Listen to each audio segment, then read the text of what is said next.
রহমান মাজেদ জানাবেন যে প্রার্থিতা বৈধ ঘোষণার পর নেতাকর্মীদের অনুভূতি এবং প্রতিদ্বন্দ্বী প্রার্থীদের কোনো প্রতিক্রিয়া জানতে পেরেছেন কিনা।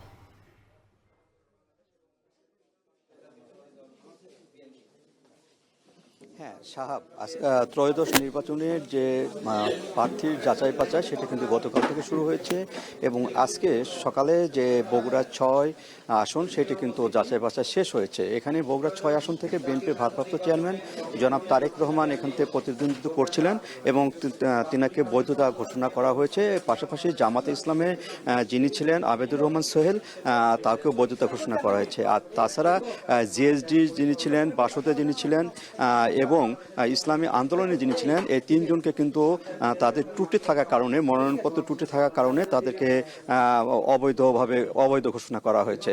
এবং বর্তমানে যে কার্যক্রম চলছে সেটি হলো বগুড়া ৭ আসন, যে আসনটিতে বেগম খালেদা জিয়া এখানে মনোনয়ন সংগ্রহ করেছিলেন, কিন্তু তিনি মারা যাওয়ার আগেই কিন্তু আরেকজন বিএনপি দলীয় যে সভাপতি, তিনি উপজেলা সভাপতি গাবতলী, তিনি কিন্তু মনোনয়নপত্র দাখিল করেছিলেন। সেটিরই কিন্তু যাচাই বাছাই এখন চলছে।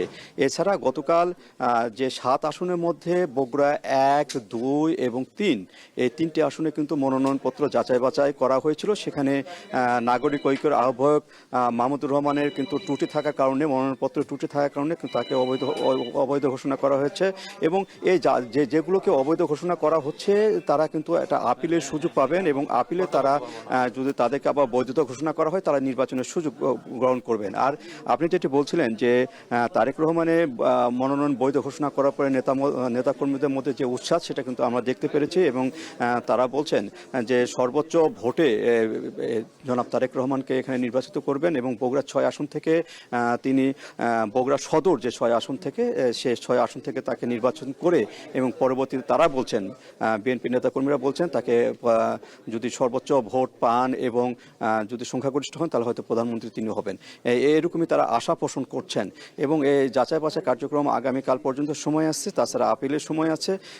তারপরে অনেক যে তারপরে যে নির্বাচনের তারিখ ১২ ফেব্রুয়ারি, সেই ১২ ফেব্রুয়ারি নির্বাচন অনুষ্ঠিত হবে।